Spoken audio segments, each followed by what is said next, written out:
이어서 신상원 전문가와 함께하는 전략 포인트 시간입니다. 오늘도 실전 투자대회 우승, 강한 녀석들 2기 우승자 신상원 전문가입니다. 전문가님, 안녕하십니까?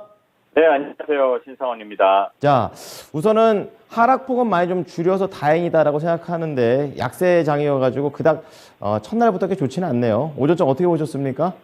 네, 지금 시장에서는 좀, 밀리면은 좀, 투자 심리가 좀 불안해지고, 그리고 조금 올라가도, 재미가 없고, 왜 그러냐면, 내 종목은 잘 안 가니까, 이런, 흐름들이 많아요. 우리 개인 투자자들이 볼 때. 하지만 지난주에도 그렇고 계속 말씀드렸는데, 이 갭을 띄운 요 코스피 지수 기준에서 이 갭 위에서 놀고 있다는 거는 그나마 좀 다행이다, 이런 생각을 갖고, 조금은 예전과 다르게, 저점을 좀 높여놓은 상태에서 이런 흐름이 나오는 거고, 외국인 수급이 받쳐지고 있으니까 조금은 예전과 다르게 불안함은 좀 뒤로 하고 좀 안심하고 좀 보자. 예, 어느 정도까지 경계심은 그래도 갖고 있지만 그렇게 계속 말씀을 드렸는데요. 지금 시장은 일단은 주말에 미국 증시가 조금 출렁이는 것까지는 아니어도 좀 부담스럽게 마감을 했습니다. 그래서 숨고르는 증시 흐름이 이어지는 것 같다, 이렇게 보면 될 것 같고요.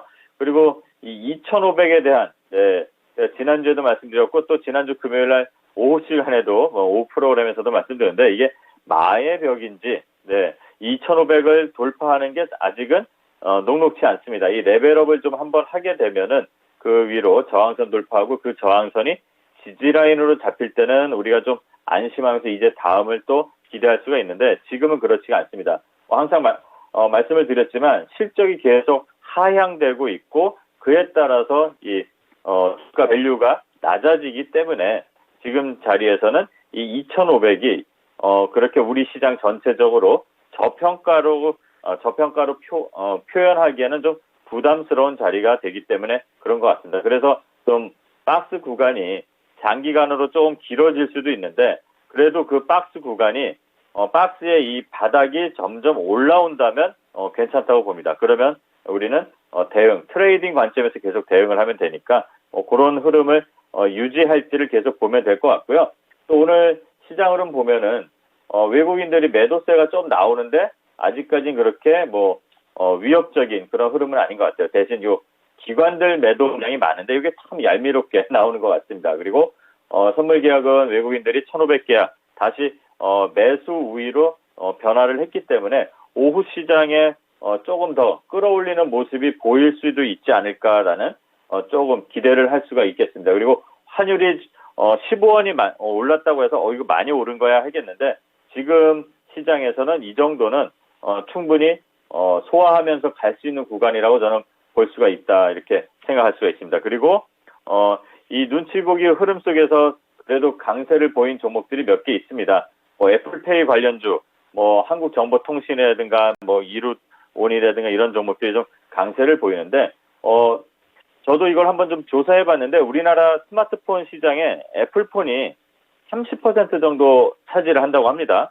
네, 그리고 아직 애플페이 관련해서 이거를 준비하고 있는 거는 10%밖에 안 된다고 하는데, 의외로 저는 좀 의외의 결과라고 봤어요. 이 30%를 차지한다는 게 애플 사용자들이. 그렇다면 이게 차후에 조정을 거치고라도 이게 본격적으로 도입될 때 어느 정도 조금 더 시세가 나올 수 있는 흐름도 있다, 이렇게 보이기 때문에 지금 애플페이 관련 종목들은 계속 한번 살펴볼 필요가 있다 보고요. 또 미중 관련, 앞에서도 이제 말씀들이 나오고 그랬지만 이 풍선 때문에 이 세계 강대국이 조금 이렇게 좀 다시 친해지려다가 지금 또 다시 방문을 취소하고 이러면서 좀 갈등이 부각됩니다. 그래서 아침에 보면은 지금도 다시 또 올라오고 있는데, 유니온 머티리얼즈, 그다음에 동국 RNS, 티플렉스 이런 히토류 관련 종목들이 지금 시세가 좀 나옵니다. 그렇다면 이런 것들은 아침에 갭을 띄웠잖아요. 이런 것들은 절대 쫓아가지 마시고 이 거래가 어떻게 나오는지 보고 나중에 이 갭을 메꾸면서 조정 구간을 어떻게 가는지 봐야 될 것 같고요. 또 이런 히토류만 볼 게 아니라 미중 갈등이 되면은 지금 미국하고 중국이 계속 앞서거니 뒤서거니 경쟁을 하고 사활을 걸고 뭔가 추진하는 정책들도 있습니다. 그런 종목도 한번 살펴볼 필요가 있는데, 조금 전에 마이크로소프트에서 양자 컴퓨팅 관련해서 좀 이슈가 나왔어요. 그러면은 우리넷이라든가 그다음에 코이버 같이 반응이 예전에 나왔던 종목들이 있습니다. 이런 흐름들도 좀 살펴볼 필요가 있는 오전이고요. 그 외에 양자 컴퓨팅 관련해서는 드림 시큐리티라는 종목도 있는데 이런 게 바닥에서 거래 동반해서 지금 올라오고 있습니다. 이런 종목들 한번 잘 살펴볼 필요가 있는 것 같아요. 드림 시큐리티, 그다음에 뭐 텔레필드, IA 여러 종목들이 있습니다. 이렇게 지금 뭐 챗 GPT나 AI나 시세가 많이 나온 것들 말고 새롭게 지금 이 미국 중국 갈등 나오면서 또 부각되는 예전에 이슈가 있었던 섹터들을 한번 살펴보는 그런 오전장이 되면 좋겠습니다. 네. 자, 오늘 시장의 흐름 속에서도 계속해서 움직여지고 있는 이슈와 관련된 종목들 자세하게 들어봤습니다. 그럼 이어서 오후장 넘어가 보겠습니다. 어떤 전략으로 함께 해볼까요? 네, 오후장도 지금 우리 코스피 시장 자체를 보게 되면요, 외국인들 수급 이탈은 아직까지는 없습니다. 뭐 9월 29일 기준으로 치면은 거의 13조 5천억, 거의 14조 가까이 육박되게 이제 들어오고 있는데, 이 외국인들 수급이 어떻게 움직이는지, 그리고 들락날락한지, 뭐 하루 만에 그거를 판단할 수는 없을 거예요. 근데 이제 이 실적 시즌하고 FOMC에 대한 이 평가 구간이 이번 주에는 그렇게 큰 이슈는 없습니다. 경제적인 일정이나 이런 면에서 보면은 큰 이슈는 없는데, 아마 다음 주에 있는 이 14일 CPI를 좀 관심 있게 보고, 그게 지금 3개월째 계속 예상보다 낮게 나오면서 안정화돼 가고 있잖아요. 그렇다면은 그 14일 날 나오는 거를 기대하면서 계속 이렇게 쉬어가면서 좀 조정 구간이라고 표현을 해야 되나요? 이렇게 좀 머뭇머뭇하는 시장 흐름, 그냥 재미없는 구간이 이어질 수가 있습니다. 이렇게 올라올 때는 막 기대를 하고 그랬지만 올라와서 이렇게 쉬게 되면 조금 더 마음이 심리적으로 좀 급해질 것 같습니다. 그러니까 절대 조급해하지 마시고 다음 주를 바라보면서 이번 주에 이슈들, 아까 말씀드린 뭐 미중 갈등 관련된 그런 섹터들 좀 살펴보고, 실적 관련된 종목들, 실적이 바닥에 있는 데서 실적이 발표되면 좋은 거고요. 높은 자리 올라갔는데 실적이 발표되면 조심해서 차익 실현 위주로 좀 대응을 해야 된다는 말씀 다시 한번 드리고, 또 연준 위원들 이제 블랙아웃 기간이 끝났습니다.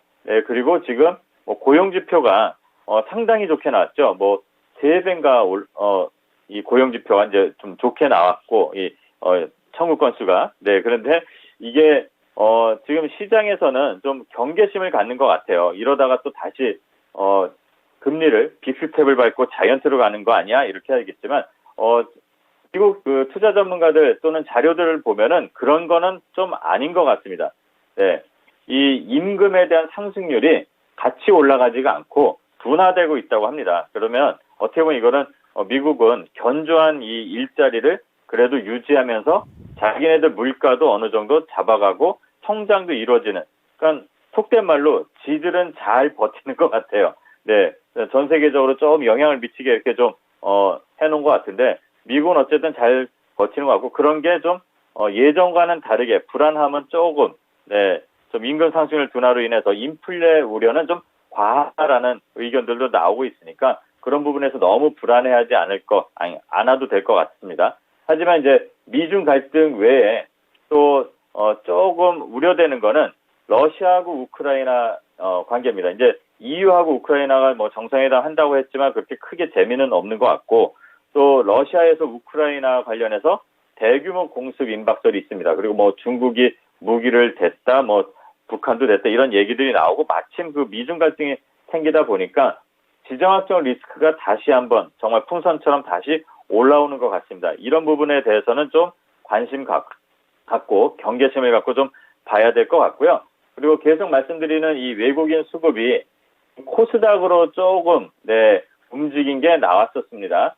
코스닥 쪽으로도 외국인 수급이 들어왔는데, 이 얘기는 뭐냐면 좀 중소형주로 치고 빠지는 그런 트레이딩 관점의 수급들도 나온다는 거. 그럼 우리들도 그렇게 대응해야 되지 않을까 생각을 합니다. 그래서 외국인 수급으로 좀 이 코스닥이 좀 올라오는 게 좀 힘이 좀 셌었는데, 2차전지 관련주 뭐 지난주에도 그랬지만 오늘 에코프로 관련해서 쭉쭉 올라오고 있죠. 그러면 그 외에 다른 소재주들 그런 거 봐야 되고, 특히 엔터 관련 종목들 좀 살펴볼 필요도 있는 것 같아요. 엔터에서는 지금 뭐 SM이라든가 그리고 뭐 YG 엔터, 지난주에 금요일 날 보면은 기관하고 외국인들이 같이 들어왔고, YG 엔터 같은 경우는 121선을 잘 돌파하고 안착한 후에 지금 241선 지금 돌파를 시도하는 목전에 있고 악재가 많이 해소되는 종목입니다. 그러니까 이런 종목들 그리고 SM도 뭐 이수만 회장 이제 경영에서 손 떼면서 주가가 올라갈 일만 남았다 이런 얘기들도 들고 그다음에 또 수급들이 살아 있고 또 실적들이 의외로 받쳐주고 있습니다. 엔터주들이 이런 엔터주들로 수급들이 움직이는 거 이런 것도 한번 살펴볼 필요가 있는 오후가 될 것 같고요. 또 70조까지 올랐던 개인 투자자 자금들, 시장의 자금들이 뭐 40조대로 떨어졌다가 지금 시장이 좀 올라오고 이러니까 다시 50조를 돌파했다고 합니다. 뭐 51조, 52조 이렇게 얘기가 나오는데 이렇다면 조금 경계심을 가져야 될 필요가 있어요. 지금 보면 바닥에서 올라가다 이렇게 올리는 거는 다 외국인들이 올렸습니다. 이 박스들 보면. 그런데 그때마다 개인들이 야 이번에는 올라가나 보다 하고 또 들어오면 외국인들이 올리고 나서 차익 실현을 했습니다. 그런 부분들을 좀 우리가 이미 몇 번 당했으니까 학습 효과처럼 잘 보면서 유의하면서 좀 살펴볼 필요가 있고요. 이런 다양한 것들 살펴볼 필요가 있는 오후장이 될 것 같습니다. 네. 자, 이어서 추천주 넘어가기 전에 목표가 근접하고 있는 그런 종목이 있어서 리뷰를 좀 부탁드릴까 하는데요. 1월 11일 날 추천하셨던 실리콘2가 되겠습니다. 지금 현재 수익률이 23.61%, 매수가 2,605원에 이제 1차 목표가를 3,300원에 잡아 놓으셨는데요. 자, 그렇게 되고 지금 2차 목표가까지도 좀 잡아진 상태입니다. 어떻게 하는 게 좋을까요? 네, 제가 실리콘2는 예전에 이제 다른 종목들과는 다르게 지금 3,300원까지 목표가를 잡아놓고 중간에 아무 멘트를 안 드렸어요. 그 이유는 뭐냐면 시장 저점에서 주가도 잠깐 거래량이 나온 후에 조정할 때 바닥권에서 진입을 했기 때문에 부담을 안 느꼈었습니다. 그래서 중간에 한번 거래 동반한 양봉이 나왔었죠. 그리고 나서 지금 다시 그 위에서 예쁘게 조정을 하다가 지금 오늘 슈팅이 나오고 있습니다. 그래서 지금 요거는 꼭 말씀드릴 게 지금 자리에서는 이제 수익을 어느 정도 한번 절반이던 3분의 1이던 지금 3,200원 왔다 갔다 하고 있잖아요. 3,300원을 꼭 찍을 필요는 없죠. 지금은 절반 정도 수익 실현을 꼭 할 필요가 있다고 저는 말씀드립니다. 그리고 만약에 3,300원을 돌파를 한다면 거래량이 좀 더 받쳐주면 좋겠지만 그게 아니고 요 정도 지금 오늘 거래량 수준에서 3,400원 근처를 이제 돌파를 하면은 목표 주가 3,600원을 설정하고 나머지 물량 갖고 한번 가면 될 것 같아요. 그리고 2,900원 이탈하면 무조건 수익 확보. 2,900원 이탈하더라도 두 자릿수 수익률인데 지금 자리에서 20% 정도 수익률 충분히 즐길 만한 자리. 수익은 확보하고 가는 게 좋을 것 같습니다. 네. 자, 목표가에 도달하고 있는 실리콘2에 대해서 추가적인 전략을 도와드렸습니다. 그럼 오늘장 추천주 넘어가 볼게요. 어떤 종목인가요? 네, 오늘장 소개해드릴 종목은 얼마 전에 거래량이 크게 바닥에서 나오는 것들을 잘 봐라 이렇게 말씀드렸던 그린플러스라는 종목입니다. 자, 이 회사는 첨단 온실 스마트팜 전문 업체입니다. 그래서 한국형 스마트 팜을 보급하는 그런 선도 기업이고요.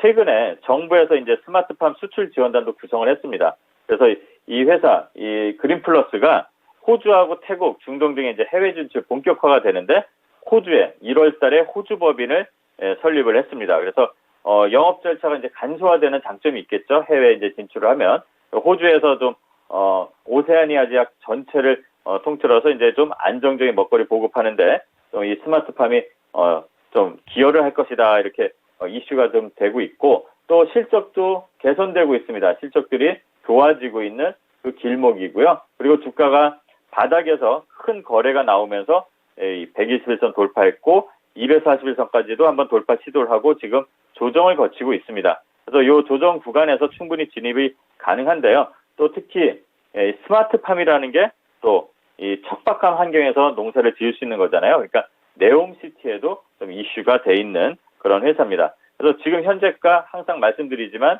지금 현재가 11,900원 정도인데 요 현재가에서 최근의 저점 구간 또는 요 양봉 구간까지 3분할로 해서 천천히 진입해 보시면 되고요. 목표가는 1차로 14,000원 설정하고요. 손절가는 1,500원 설정하고 대응하면 괜찮을 것 같습니다. 네. 자, 오늘 오후장 추천주 그린 플러스와 관련해서 가격 전략까지 자세하게 도와드렸습니다. 자, 그리고 오늘 유튜브 라이브로 공개 방송 예정되어 계시는데요. 오후 4시에 예정되어 있습니다. 어떤 주제인가요? 네, 지금 뭐 바닥에서 이제 시장이 올라오고 갈팡질팡해서 또 마음이 좀 졸이시고 이런 분들 계실 건데요. 걱정하지 마시고 2023년 계좌 회복을 위한 원년으로 삼으시고 새롭게 투자 여행을 같이 하실 분들, 네, 절실함과 또 재미를 느끼실 분들 한번 4시에 같이 함께 해보겠습니다. 네, 오늘 4시에도 기대하겠습니다. 감사합니다. 네, 감사합니다. 신상원이었습니다. 네. 자, 지금까지 투자 판단에 도움이 될 수 있는 정보를 제공해 드렸습니다. 하지만 특정 종목의 상승과 하락을 보장하지는 않으니까요. 이 부분 참고해 주시기 바랍니다. 오후장도 힘내십시오. 고맙습니다.